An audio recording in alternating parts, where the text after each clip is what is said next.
原作の FF7 っていうのが非常にファンの多いリスペクトされた IP だと思ってるので、そこをどういうふうに再創作してあげることがユーザーの手元に届いた時に納得してもらえるんだろうっていうところはやっぱすごく前作の時は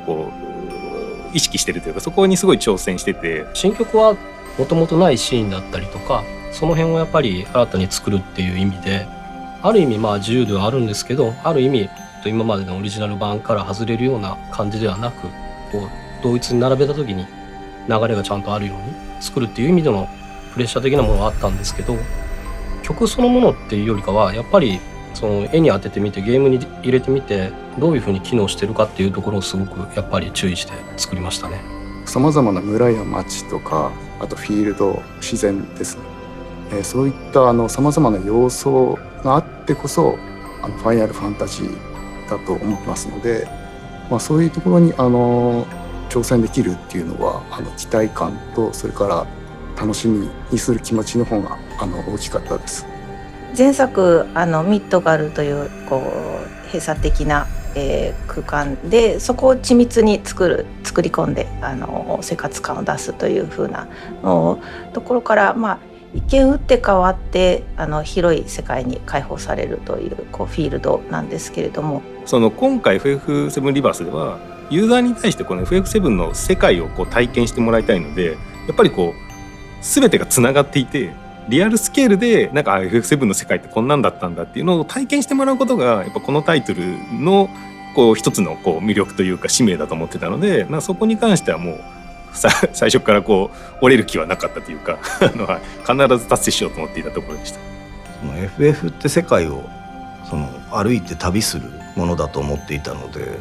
リメイクするならワールドマップはこうする以外ないよねっていうのはなんとなく感じていたし、一作目の頃からなんとなくそこにはやっぱりうろうろしてもらうための要素っていうのは必要だとは思うんで、そういう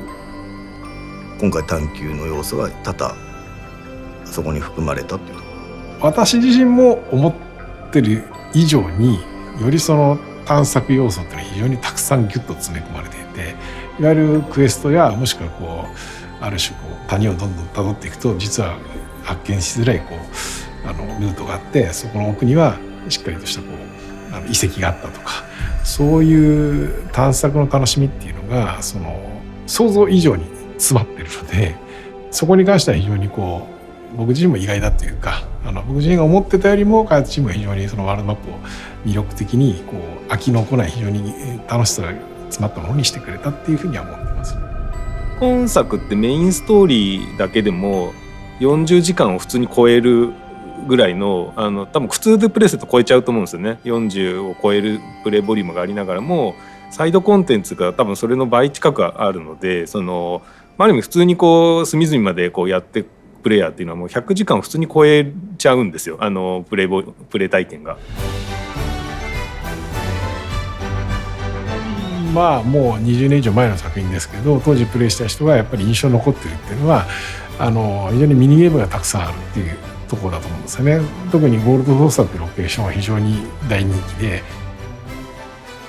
オリジナルの時はオリジナルの時で最先端のアミューズメントパークとして描かれましたけれども、今作は今作の時代として、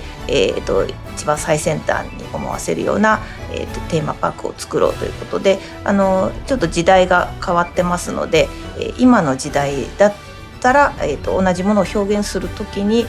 どんなテクノロジーになるのかなとか、どんな楽しませ方をするのかなっていうところを考えると若干変わってくる部分もあって。そうですね、やっぱり原作の曲のイメージが皆さんも強いと思うので、大きく変更することはないようになってますね。ただ鳴らし方とかね、結構工夫してて、やっぱちょっとサウンドのねシステム設計になっていくんですけど、メインの曲は普通に鳴らしてるんじゃなくて、結構 3D オーディオを意識してて、上に配置してるんですよ、天井から。なので上から聞こえるようになって全域聞こえるような形で距離離れるとちょっとこうフィルターかかってこもってる感じになったりとか、そういう仕組みを入れてこうなんでしょう、箱庭感をこう演出してます。ライティングでゴールドソーサー作る上で表現したかったのは、原作でも多少感じられる部分はあったと思うんですけど、エントランスあたりのちょっと寂しい雰囲気だったりとか、そこから中に入った時の賑やかな感じとか、そういった部分をライティングで表現できたかなと思っています。ゴールドソーサーはおそらくこう、ユーザーが一番楽しみにしてくれるんだろうなというところで、やっぱデザインを最初に起こす時はすごくおそらく一番悩んだところではあります。訪れると多かったですからね、確かに自分もやってた時もうずっとゴールドソーサーいたんでミニゲームやってたんでずっと耳に残ってるんですよね、あの曲ね。あとやっぱりメロディーもキャッチーなところがあるので、それで皆さんの心に残ってるんじゃないですかね。確かに。で今回はゴールドソーサーだけではなくて、それこそワールドマップやいろんなところにミニゲームが散らばっていて、で中には原作にはなかったゲーム全編通して遊べるようないろんなロケーションで遊べるようなカードゲームとか戦略ゲームとかもいろいろありますので、そういう意味ではすごく原作よりも数が多くて作り込まれてるミニゲーム、それぞれがこう独立してリリースしてもいいぐらいのミニゲームが実装されているので、非常に盛りだくさんな作品になってますね。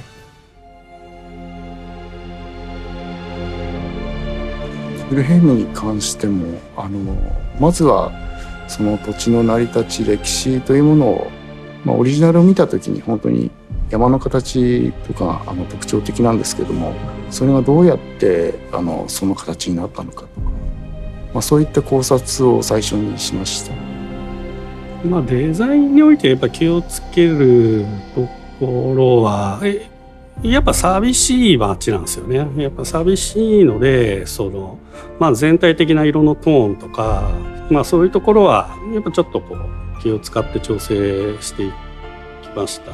ライティングでニブルヘムで満足している部分としては、ロケ全体を通じての、少し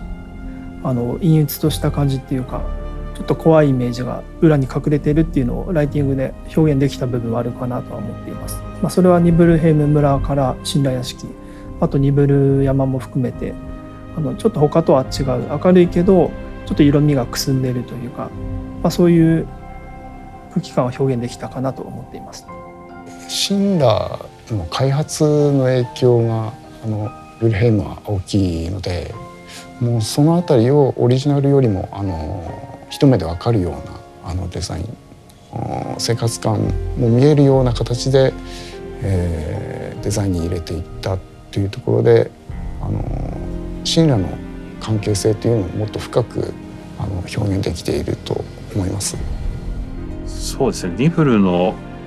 曲やっぱり悲しげな、曲はすごく心に残りますよね。始まりの場所的なね、とこありますからね。やっぱ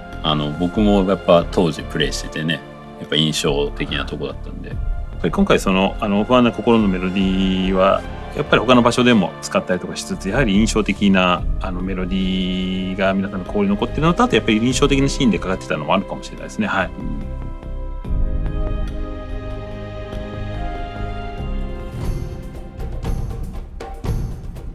ロケーションって意味ではビジュアルも含めてなんですけども、原作でもコスモキャニオンっていうのがやっぱり好きだったので、なんだろうな、ちょっとグランドキャニオンのような形でそびえ立ったところに天文台のような建物があって、そこでこの星の仕組みを研究しているっていう設定の中、そのロケーションとその設定が相まって非常に好きなロケーションだったんですけども、それが今作でもしっかりとコスモエリアとして再現されているので、非常にすごく広い空間でプレイした人は当然ですけどやっぱりみんな覚えてて、印象深い代表的なロケーションだと思うんで、そこは崩さずにやっぱ新しいテイストというか要素は今作なりに散りばめているっていう感じですか。そうです。オリジナルのイメージをそのまま再現する上で、気をつけたのは、ライティングとしては、今回新しくディティールを追加した部分とかあるんですけど、そのロケが持つ雰囲気は、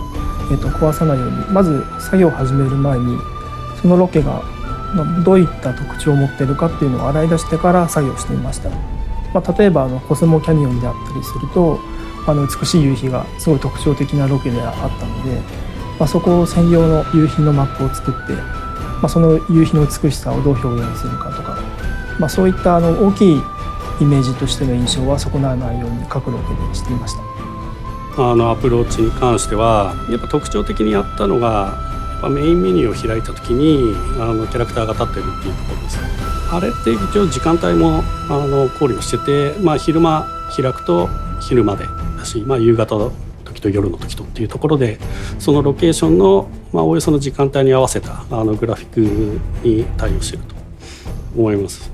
してあります。やっぱメニューを開いた時にそのゲームをやってる没入感っていうのがなるべく失われたくないっていうのがやっぱあるんですよね。やっぱりコスモキャニオンの街だったりとか、その辺のストーリーのところは原作準拠で、やってる感じですね。はい、ユーザーの、方々もそこはその原作のイメージが強いと思うので、その後ダンジョンに入ってからは結構今回オリジナルの要素の楽曲が増えております。コスモキャニオン主要メンバーのレッド13の国境ですので、そこにまつわる逸話がたくさん入ってくると。でレッド13のご先祖様たちの歴史もあるというところで、そこの語られない部分のその歴史をどう感じさせるかというところで、ちょっとしたただの岩肌ではなくて昔の壁画が彫ってあるですとか、そういうところもこだわりを持って作りました。その中で自分が一番好きなのは、正直どのロケも遊びの手触りを変えてるんでどれも好きなんですけど、その中でも1個挙げるとしたら、私はジュノンエリアが結構お気に入りではあります。で私はパレードの方を担当していて、パレードでどういう演出をしたいかっていうところが、すごく手探りな状態になっていて、要は銃を持って何か演技をさせるっていうことをやらせてるんですけど、日本でも、ごく一部自衛隊の方でそういうようなことをやってるところがあって、でそこをちょっとリスペクトさせていただいて今回の形に収めています。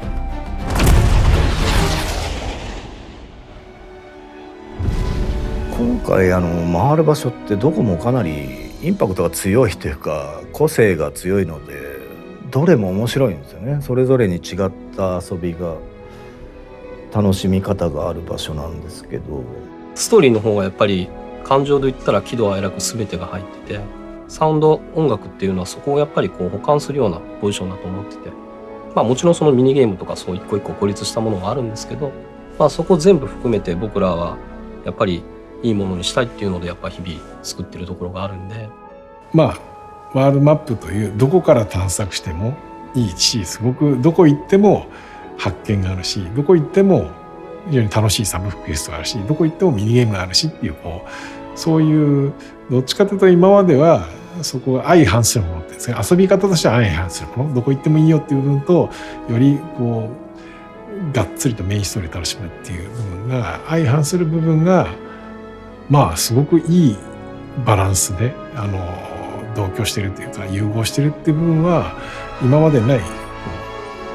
遊んだ時の感覚ですね。遊んだ感覚が今までない感覚なので、そこが一番今作では自信を持てるんじゃないかなと思います。